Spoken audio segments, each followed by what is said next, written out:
Hi everyone! Welcome back to my YouTube channel. In today's video, gagawa tayo ng mango jelly or gulaman.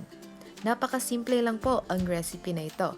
And I'm sure magugusto nito ng inyong family and friends. Maaari nyo rin itong gawing pang business. Ang mga sangkap na ating gagamitin ay 1 sachet gulaman, mangoes, all-purpose cream, evaporated milk, condensed milk, at sugar.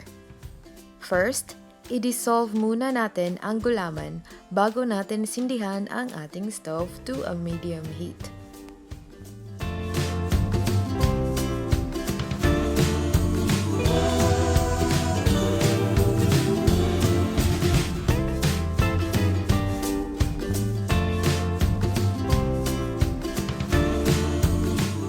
Stir it constantly. Then, bring it to a boil at i-add natin ang sugar. Once dissolved na ang sugar, ilagay natin ito sa ating sisidlan para palamigin.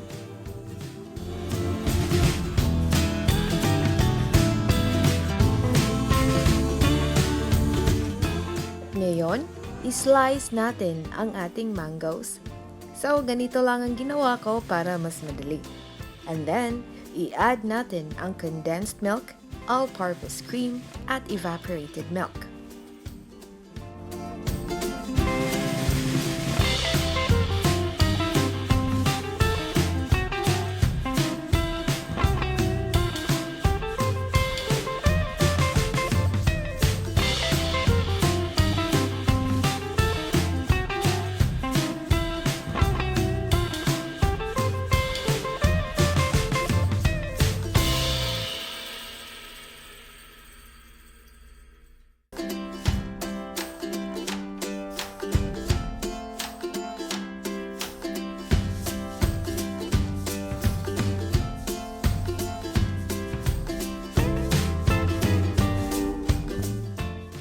So, i-mix natin ito at ilagay sa chiller para palamigin.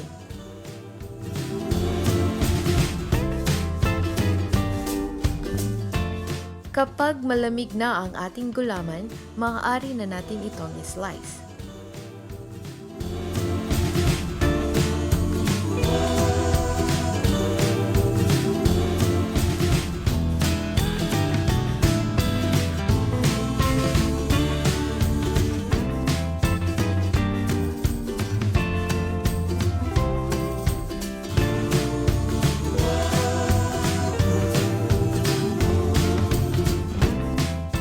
Then, just mix our gulaman and mango mixture.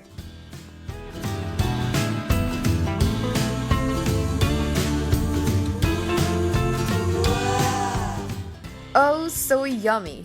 Napakasarap po nito, guys. I'm sure hindi kayo magsasawang gawin ito sa inyong bahay.